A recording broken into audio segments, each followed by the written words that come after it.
이슈가 머니. 이 시간은 잘 듣는 것만으로도 돈이 되는 귀한 정보를 드립니다. 세금 줄이는 법, 부동산, 주식 동향까지 각 분야의 일타 강사들이 전해드리죠. 오늘은 김광석 한양대 겸임교수, 한국경제산업연구원 경제연구실장님 모셨습니다. 어서 오십시오. 어서 오십시오. 네. 안녕하세요. 반갑습니다. 네. 아, 타이틀이 많으신데요. 어느 게 편하십니까?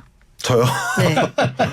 저는 뭐 경제 읽어주는 남자로 여러분 경제 더 아시죠? 읽어주는 네. 네. 김광석입니다. 반갑습니다. 네, 네. 반갑습니다. 네. 자, 우리 김 실장님으로 이제 말씀. 편하게 하십시오. 네, 네. 자, 오늘 이제 실장님께 여쭤볼 첫 번째 이슈 바로 관세입니다. 네. 트럼프 당선자가 멕시코, 캐나다, 중국에 대해 추가 관세 부과 선언하면서 관세 전쟁에 포문을 열었다 이런 평가가 나오는데 이게 관세 정책이 현실화되면 정말 우리 이제까지 뭐 FTA니 자유무역 협정이 무력화되는 거 아닙니까? 네. 그 자유무역 협정 자체를 일단 무력화시키겠다. 시키겠다. 라는 거죠. 그리고 그런 것들을 무력화시키기 위한 협상의 딜로서 먼저 얘기하는 거라고 볼 수도 있습니다. 선제. 그렇죠. 선제 기본적으로 생각해 보시면 트럼프라는 인물이 뭡니까? 우리 이슈앤 피플인데 네. 이슈앤 피플의 초대 손님을 트럼프라고 생각을 해보면 네. 네. 그러면 이 피플로서 트럼프는 어떤 인물일까? 네. 트럼프는 협상가예요. 네. 아하. 그럼 어떤 협상을 이끌 것인가? 네네. 계속 뭐라고 던지는 겁니까? 관세 때리겠다. 네. 보조금 뺏겠다. 그렇죠. 네. 그럼 뭘 얻고자 하는 걸까요? 미국의 국익이겠죠. 미국의 국익 어떤 국익일까요? 미국의 공장 절하 이거예요. 아하. 야, 삼성전자, 현대자동차, 한국 정부 FTA 재협상할 텐데 조금 더 꼼꼼을 더 받쳐. 조공 더 받쳐.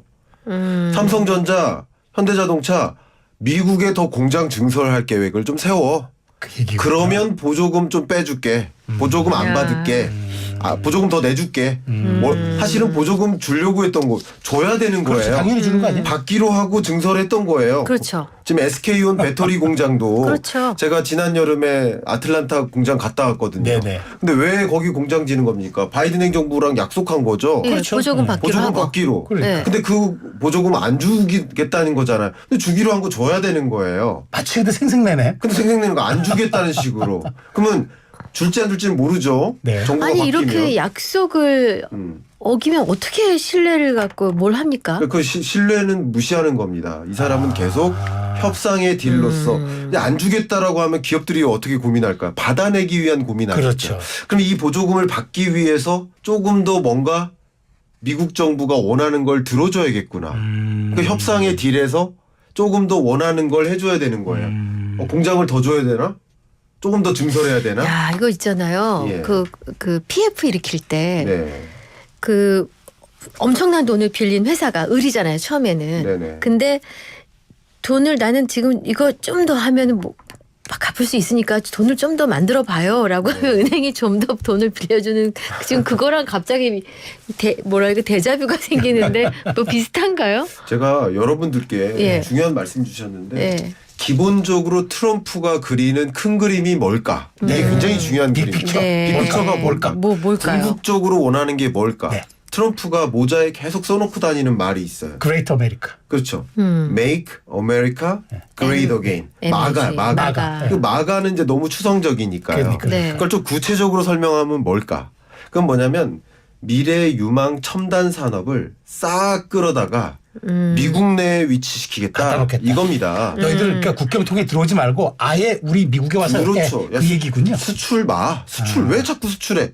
공장을 그냥 미국에다 줘 이겁니다. 그러면 수출하지 못하도록 막는 게 뭐예요? 관세예요. 관세 네. 높이면 수출하기 어려워요. 안 되죠. 어떻게 네. 수출해요? 네. 공장 미국에다 줘. 그리고 역시 보세요.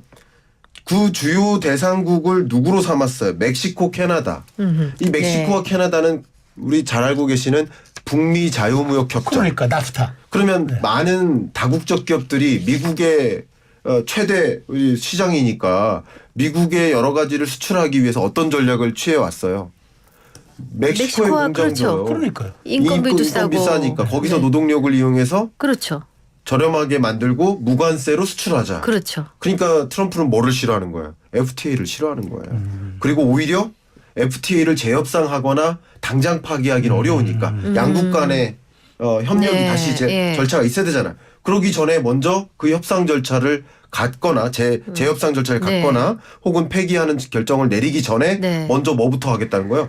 관세부터 때리겠다. 그 재협상 과정을 어떻게 할 거예요? 이제 그 각국의 무역부가 나갈 겁니다. 네. 우리나라는 이 USTR이라고 해가지고 각국의 무역 대표부가 예. 가서 협상 절차를 할 텐데 협상하기 전에 우리 계속 뭐 때리겠다. 네, 보조금 네. 뺏겠다. 그러면은 우리는 뭔가 미국이 원하는 걸 들어줘야 우리 중요한 걸 안 뺏길 거 아니에요. 그렇죠. 그러니까 그런 것을 더 고민해 와라는 거예요. 자, 지금. 근데 여기서 중요한 이제 지점. 문제는 우리 기업들이잖아요. 네. 결국 이제 뭐 진출했던 우리가 멕시코에 갔다 많은데 네. 중국에 지도했다가 이제 멕시코로 대거 옮겨간 우리 기업들 직격탄 맞는 거 아닙니까? 직격탄이죠. 아, 그건 너무나 직격탄입니다. 그러니까 우리나라의 관세 보복을 아직까지는 발표를 안 했잖아요. 네. 네. 우리나라한테 관세 얘기는 안 안 때리겠다. 했죠. 우리 그 얘기 얘기는 안 안 했죠. 했잖아요. 네. 네. 그러니까 우리나라 괜찮다. 라고 네. 그거는 그건 대단한 아니다. 착각입니다. 그러니까 이미 맞았는데. 너무 강한 착각입니다. 네. 우리는 그러니까 이게 글로벌 밸류 체인 제가 예를 들어서 뭐 이런 볼펜 하나를 들고 있는데 이거 하나가 그냥 우리나라에서 만들어서 특정 국가에 수출하는 게 아닙니다. 이거 하나 만들려면 한 150개 국가를 통과합니다. 여기에 있는 그 모든 소재가 100여 개 국가를 통해서 만들어지는 거예요. 여기 스마트폰 하나 만들려면 여기에 들어가는 각종 소재나 네. 부품이나 제조 공정이나 이런 게 수백여 개 나라에서 각종 원자재, 부품, 자원들이 합해진 그 총체가 이런 제품인 거예요. 네. 그러니까 어떤 특정 국가에 대한 관세를 때린다라는 것은 우리나라의 그 나라에 대한 부품 수출이 막힌 가장 대표적인 게 중국이죠. 네. 우리나라의 대중국 수출이 25%거든요. 네. 그럼 우리나라 전체 수출의 4분의 1이 대중국 수출입니다. 네. 그러면 중국에 대해서 관세를 때린다라는 것은 우리나라의 대중국 수출이 막힌다는 뜻이죠. 그러니까 결국은 이 중국과의 무역 전쟁은 우리나라의 중국 수출이 끊긴다라는 것을 상징적으로 의미합니다. 우리나라가 중국에 완제품 수출하는 나라가 아니에요. 그렇죠. 우리나라는 중국에 중간재를 수출하는 나라예요. 네. 산업재와 중간재. 중간재. 네. 그러니까 산업재와 중간재를 왜 수출할까요? 중국에서 만들어서 그러니까요. 다른 나라 수출하려고. 극단적으로는 북미에 수출하려고. 네. 근데 중국에 대해서 관세를 때린다라는 네. 것은 우리나라의 대중국 수출 규모가 줄어들겠구나. 줄어든다. 그러니까 이게 아. 간단히 넘길 만한 문제가 아니 근데 너무 부당하다 느껴지고 억울한 측면인데 이걸 구제받거나 어딘가에서 이걸 바로잡을 수 있는 어떤 방법이 없어요? 어떻게 이렇게 멋대로 할 수 있습니까? 뭐 트럼프가 일단은 네. 이렇게 멋대로 한다라는 표현을 해주셨는데 네. 일기대로 한번 돌아가 보셔요. 일기. 이 트럼프라는 그 인물됨은 원래 뭐 예를 들면 세계 조약을 그냥 다 싫어해요. 트럼프가 일기 때 예. 가장 먼저 단행했던 일이 뭐였는지 아십니까? 기억하십니까? 뭐죠? 파리 기후협약 탈퇴. 아, 맞아요. 네, 맞네. 기후협약 네네. 탈퇴. 예, 그게 유엔입니다. 유엔 파리 네. 기후협약 탈퇴입니다. 반대로 바이든이 첫 번째로 했던 일이 뭐였는지 아십니까? 기후 협약 복귀. 파리 기후협약 복귀. 재가입입니다. 복귀. 이렇게 세계 규약이나 약속, 네. 협약 네. 혹은 세계 기구 네. 이런 것을 존중하거나 무시하거나에 네. 있어서 극단적인 차이가 있는 인물입니다. 네. 네. 그러니까 WTO를 존중하지 않아요. 그거 네. 내가 왜 그걸 왜 따라야 돼? 나는 그걸 존중하지 않아. 유엔을 존중하지 않아. 파리 기후협약 나는 내 생각과는 달라. WTO 체제를 나는 인정하지 않아. 그런 인물이에요. 네. 그래서 일기 때 어떻게 했어요? 그냥 관세 올렸잖아요. 네. 관세 전장했잖아요. 아, 그러니까 원래 이거를 멋대로 하는 인물입니다. 이거를 우리가 피해를 안 보고 원래 약속대 바이든과 약속대로 바로잡을 방법은 전혀 없다. 전혀 없다기보다는 예. 이런 엄청난 소용돌이가 닥치네. 네. 그럼 우리는 큰일 났다 이게 아니라 네. 그런 소용돌이에 어떻게 대응할 것인가를 네. 고민해야 되죠. 잘 적응하고 할 그렇죠. 것인가. 어떻게 대응해낼 것인가. 저도 정말 많은 기업들을 지금 만나고 있어요. 저는 네. 개인적으로 이제 이런 경제 전망이나 이런 트럼프 2.0 시나리오를 그림 그리는 네네. 사람이기 때문에 네. 그런 그런 역할을 하기 때문에 경영전략회의에 참석도 많이 하고 예. 그래서 이렇게 갈 겁니다. 네. 그럼 기업들아 이렇게 대응하세요. 이런 말씀을 드려요. 예를 들면 기업명을 다 거론하면 좀 안 되겠죠. 네. 그러면 예를 들면 식료품 기업이다. 네. 걱정 안 해도 됩니다. 관세의 표적 대상이 아닙니다. 아니기 때문에. 아, 아닙니다. 그래요? 그러면 예를 들어서 제 식료품 기업에 갈 때는 뭐라고 할까요? 너무 걱정하지 하지 않아도 마십시오. 된다. 열심히 수출하십시오. 네. 오히려 무역 시장에 있어서 좀 긴장감이 좀 조성되니까 적극적으로 신시장을 개척하시는 노력은 같이 해야 그동안 된다. 해던 대로 하십시오. 네. 근데 반대로 이 관세 전쟁의 표적이 되는 품목들이 있습니다. 네, 네. 그런 것들은 오히려 생산 기지를 이동시키는 네. 노력을 한다든가 네. 그러니까 그 대상되는 산업군에 맞게 전략을 새로 짤 맞추는 필요가 있다 알겠습니다. 이렇게 의견됩니다. 네. 자, 오늘 한국경제산업연구원 연구경제연구실장이신 한양대 김광숙 교수님과 함께 이야기 나누고 있는데요. 잠시 광고 듣고 다시 돌아오겠습니다. 이슈앤피플 수요일 순서 2부 함께하고 계십니다. 김광석 한양대 겸임교수님과 더불어서 경제 이야기하고 있는데요. 세계 경제에 이어서 사실 정말 궁금한 거는 국내 얘기입니다. 너무 지금 한국 경제가 어렵고 또 한국 증시가 세계 주요 증시 가운데 꼴찌 성적표를 받아들었다던데 지금 우리 증시 상황 어떻게 분석하고 계십니까?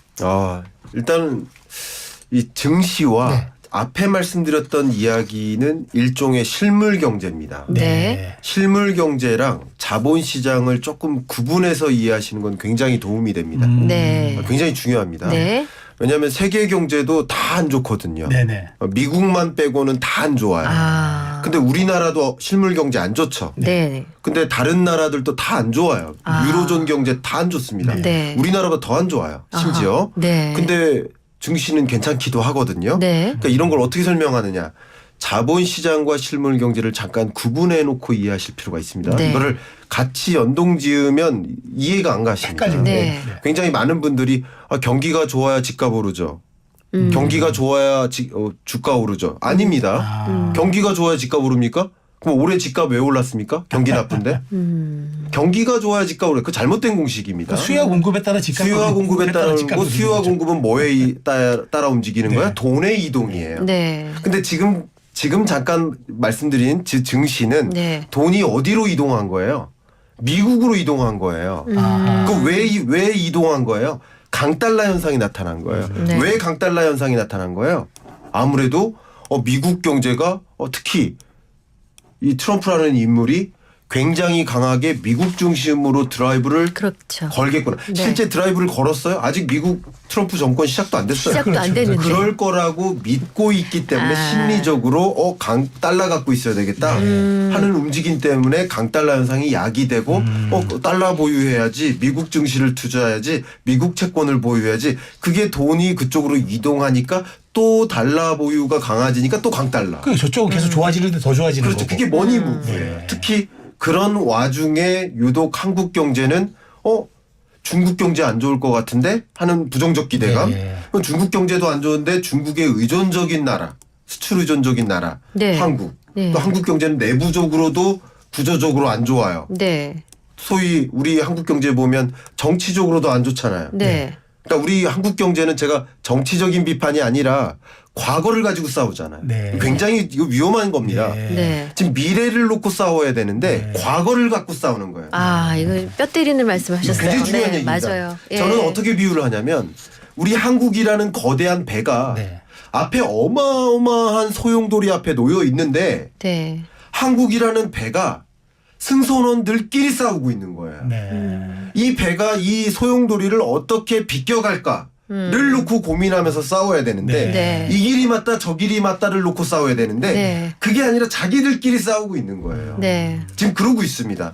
그러면 증시가 한국 주식 투자자가 좋을 리가 외국 없죠. 투자자들이 네. 기관 투자자들이 한국에 아, 투자를 합니까? 안 하겠네요. 돈이 빠져나가는 거 미국으로. 음. 그 머니무브예요. 네. 그러니까 미국으로의 이동 그게 한국 증시가 약한 이유 중에 하나입니다. 네. 네. 그게 또 다른 강달러를 야기하는 이유가 그렇군요. 되고요. 네, 참. 뭐 설명드리면 길지만 네. 이 정도로 네. 함축할 수 있겠습니다. 네. 그러다 보니까 이제 증시 침체에서 우리가 가장 대표적인 사례를 삼성전자를 꼽지 않을 수가 네. 없습니다. 네. 뭐 10만 전자 얘기하다가 이제는 사실 4만 전자가 일상 용어로 다가들었습니다. 네. 삼성전자 앞으로는 어떨 것 같습니까? 제 의견을 한번 드려보면 네. 제가 이제 거시경제를 보면서 반도체 시장을 하나의 변수로서 보니까요. 네. 그러니까 외부자 입장에서 반도체를 보는 거예요. 네. 네. 그리고 시장 관점에서 반도체를 보면 작년까지는 이 반도체 시장을 이렇게 구분했어요. 메모리 반도체냐 비메모리 반도체냐. 네네. 근데 지금은 이제 시장 구분을 달리 해야 됩니다. 네. AI 부문의 반도체냐 네. BAI 부문의 네. 반도체냐. 네. 제가 왜 이 말씀을 드리냐면 삼성전자가 못하는 게 아닙니다. 잘합니다. 네. 잘하는데 BAI 부문의 반도체에서 잘합니다. 아하. 아직까지 잘합니다. 네. 근데 BAI 부문에서 잘하는데 그러니까 반도체 시장에 겨울이 온 게 아니에요. 지금 밖에 눈이 오잖아요. 반도체 시장에 겨울이 온 게 아니에요. 예, 예. BAI 부문의 반도체 시장에 겨울이 온 거고요. 네. AI 부문의 반도체는요. 아직도 여름입니다. 계속 여름이에요. 근데 BAI 부문의 반도체에서만 잘하고 AI 부문으로 진출을 하고 싶은데 아직 이렇다 할 성과가 안 나오고 있는 거예요. 아. 그러니까 지금 삼성전자가 어려운 상황이라고 평가받고 있는 네네. 것이죠. 기왕 말씀 나온 김에 네. 오늘 사실 삼성의 그 리더십에 대한 얘기가 솔창게 나오고 있거든요. 네. 근데 마침 오늘 삼성전자 연말 정기 인사가 발표됐다네요. 반도체 파운드리 부문 임원이 교체됐다는 얘기를 들었는데 말씀하신 AI 관련 부문에는 좀 어떤 변화가 있습니까? 네, 이분은 뭐 어쨌든 의견을 드리도록 하겠습니다. 네. 뭐 저도 삼성전자 반도체 연구소도 다녀왔고요. 네, 네. 그리고 삼성전자 각 부문 그리고 여러 임원진 그리고 뭐 다음 주에도 이 삼성그룹에 파견 나갈 주재원분들을 다 우리나라 올해 주재원으로 파견 나갈 인력들을 다 만나서 이런 주제에 강의도 하고 같이 고민도 합니다. 네. 네. 그런 관점에서 지금 삼성전자가 굉장한 고민하에 놓여 있다. 네. 고민하에 놓여 있기 때문에 단행한 인사다라고 네. 의견을 드리고요. 네. 그럼 어떤 고민이냐? 네. 어쨌든 최근에도 인사 결정을 많이 내렸는데 아직까지도 제가 방금 말씀드렸던 AI 부문의 반도체 영역에서의 이렇다한 실적을 못 내고 있기 때문에 이것은 경영 패러다임 변화를 못 읽고 결론적인 말씀입니다. 네. 결론적으로 경영 패러다임 변화를 잘 못 읽고 잘 대응을 못한 거예요.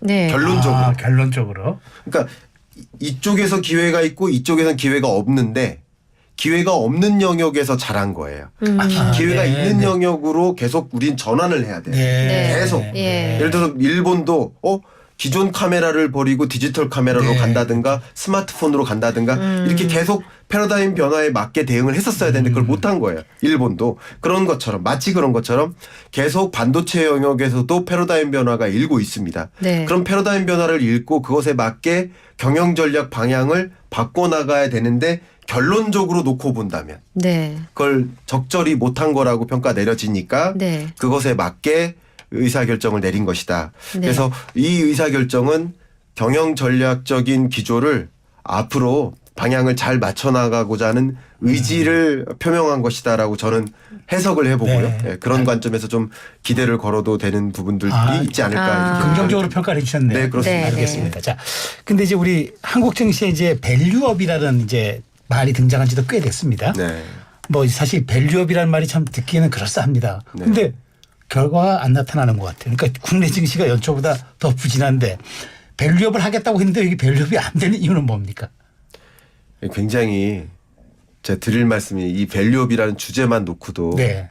사실은 지금부터 1시간 동안 말씀을 드려야 되는데 네. 아니 실은 그 예. 교수님 표정이요. 질문을 드릴 때마다 막 그 난감하세요. 하실 얘기는 100인데 지금 이 안에서 할 수 있는 얘기는 10도 안 되는데 이걸 그러니까요. 어떡하냐 하는 표정이세요. 우리 진행하시는 두 분도 너무 짧게 얘기해달라는 그 표정을 짓고 이렇게 아닙니다. 질문하시니까 밸류업으로 오늘 끝장 토론하셔도 됩니다. 너무 속상해서요. 아닙니다. 이게 저희 시간이 제한돼 있으니까. 그러니까요. 네. 그래서 이게 질문의 개수가 중요한 게 아닙니다. 네. 맞아요. 밸류업 중요합니다. 질문 하나만으로도 네. 그럼요. 우리 청취자 여러분들이 충분히 그 네. 주제에 대해서 명확하게 듣고 맞습니다. 싶으시 하실 거라고 저는 믿고 네. 있고요. 네. 저는 속상한 게 네. 예를 들면 이렇습니다. 이게 본질적인 우리나라 주가가 유독 안 좋은 이유가 뭔지를 파악을 해야 돼요. 이유를 찾아야 돼요.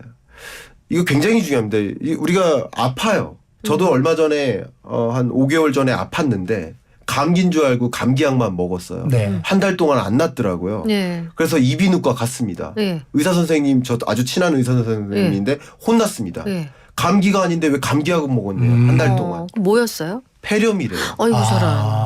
그래서 바로 폐렴약 먹고 나았어요. 네. 진단이 잘못되면 그렇죠. 그렇죠. 처방이 잘못되는 거죠. 그렇죠. 네. 네. 근데 폐렴인데 감기라고 진단 내린 거 아니에요. 그렇죠. 그러니까 이게 무슨 말이냐면 우리가 증시가 왜 안 좋을까에 대한 진단을 잘못 내리면 처방전도 잘못 내리죠. 진단을 해주세요. 경제에 대한 진단이 뭐냐면 예를 네. 들면 지금 아까 이 자본시장의 문제는 결국 머니 무브먼트예요. 그렇죠. 네. 자본 이동이 자본 이동. 돈이 계속 네. 빠져나가는 거야. 네. 한국인도 한국의 주식 투자 안 하고요. 네. 외국인도 한국의 주식 투자 안 합니다. 그럼 망하죠. 외국으로 돈이 나갑니다. 네. 그리고 그나마 있던 돈도 부동산으로만 돈이 몰리는 네. 거예요. 네. 금리 인하에도 부동산으로 몰리고 내수 경기 회복 안 되고. 네. 그럼 어떻게 하면 한국 주식 시장으로 돈의 유입이 있을까? 어떻게 하면 외국으로부터 한국으로 돈을 유입을 시킬까? 이 부분에 대한 고민을 해야 돼. 예를 들면요. 참 저는 이 부분 아까 그 질문에 대해서 되게 안타까운 게 네. 제가 이 공중파 방송에서 이렇게 말씀드릴 수 있을까 하는 조심스러운 말씀이 있어요. 왜냐하면 이렇습니다. 국민연금조차 네. 공적기금조차 우리 증시에 투자 안 합니까? 안 합니다. 미국 주식 비중을 늘려나가고 있습니다. 근데 그것도 이유가 있습니다. 이유가 충분합니다. 왜? 수익을 늘려야 되니까. 기금을 까먹으면 네. 됩니까? 안 되죠. 그건 안 기금 되죠. 까먹으면 안 돼요. 네. 그러니까 그것은 그것대로의 목적이 있어요. 네. 근데 정부 입장에서 기금운용본부조차 가장 막대한 정부 자금을 기관 중에 기관이죠. 그 네. 기관 중에 기관조차 미국 주식 비중을 늘려나가는 국면에서 네. 한국 개인 투자자들한테 혹은 금융기관들한테 한국 주식에 투자하라고 얘기할 수 있어요?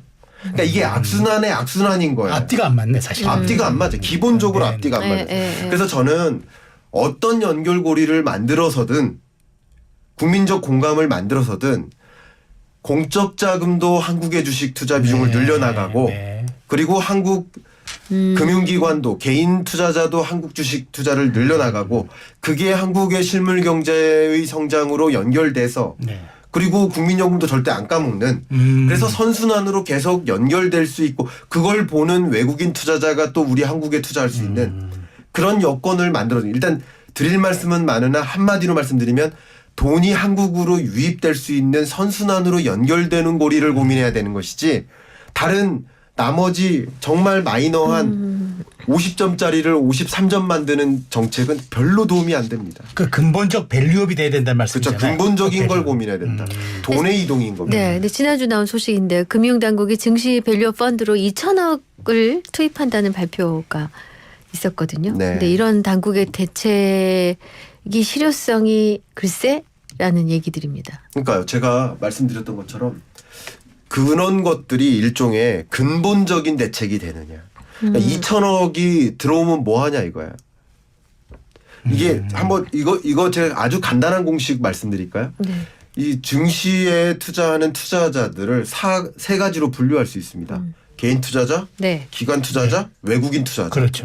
근데 아무리 봐도 우리 한국에는 외국인 투자자가 안 들어오고 싶어요. 만약에. 네. 그러면 3분의 1이 빠져나가는 겁니다. 그렇죠. 그죠? 세 축에 네. 한 축이 그러면 빠져나가는 3분의 1이 빠져나가는 과정에서 네. 이런 국면에 3분의 1이 앞으로도 빠져나가는 국면에서 2천억이 들어온들 아. 3분의 1이 빠져나간다고 생각해보면 무슨 의미가 있습니까? 그러니까 그거는 언발에 뭐하다 뭐하기다 그렇죠. 그런 얘기. 그러니까 그런 관점에서 이게 선순환을 유도하는 정책을 고민해야 되는 것이지 얼마를 더 유입시키고 얼마를 더 일시적으로 밸류업 시키는 것에 대한 고민 그것으로는 한계가 많이 있다. 그러니까 지금 말씀은 그건 대증요법에 불과한 거다. 근원 네, 대책이 네. 아니라. 그럼 어떤 정책이 그러니까. 나와줘야 됩니까? 아까 말씀드린 것처럼 그냥 이게 저도 여러분들한테 미국 주식 비중 늘리세요. 이렇게 얘기하는 게 참 공중파 방송에서 말씀드리기가 부담스러워요. 네. 근데 네. 아까 말씀드린 대로 공적 자금마저 미국 비중을 늘려나가는 마당에 여러분들한테 애국심의 발로로 한국 주식 투자하세요라고 하기가 또 어려운 얘기예요. 참 어려운 얘기인데 모두가 한국 주식 비중을 늘려나갈 수 있는 근본적인 체제를 마련하는 것. 네. 그리고 그게 오히려 투자의 효율성을 가져올 수 있게 하는. 예를 들면 한 가지 정도만 네. 예를 들어주세요. 그러니까 한국 주식 투자가 다른 나라 투자보다 매력적이게 만드는 거죠. 여러 가지 조건이. 그럼 거기에 제도도 포함될 거예요. 그렇죠. 제도도 그럼 포함돼요. 지금 상법 개정 얘기하는 게 도움이 됩니까? 그렇죠. 그런 여러 가지 것들마저도 금투세 폐지하는 거는 잘한 거네요. 제가 어떤 제도를 하나하나를 꼬집어서 건드려 가면서 네, 네, 네. 뭐가 낫다 그런 걸 떠나서 네. 어쨌든 주주 환원을 충분히 하게 해주고 주주 환원. 예, 네, 주주에게 충분히 예, 투자에 따른 환원을 해주면서 어쨌든 그 어떤 뭐보다 투자에 따른 수익을 많이 가져다 주는 체제를 만들어 주는 것. 어쨌든 우리나라에서의 고민이 아니라 다른 어떤 나라보다 다른 나라에 투자하는 것보다는 우리나라에 투자하는 게 훨씬 유리하구나라고 네. 느끼게 해주는 것. 아, 그건 진짜 펀더멘틀에 가까운 그겁니다, 거네요. 저는. 펀더멘틀. 다른 나라보다 우리나라 안에서 고민하는 게 아닙니다. 네. 네. 교수님 시간 좀 더 내주셔야겠어요. 다음에. 좀 바쁘시겠지만 자주 오시죠, 화이팅. 저희 공부 좀 시켜주십시오. 따로 부탁드려야겠네. 네. 시간이 여기까지 되어 있어서 죄송합니다. 아닙니다. 자, 이슈가 뭐니 한양대학교 김광수 교수님과 함께했습니다. 감사합니다. 말씀 잘 들었습니다.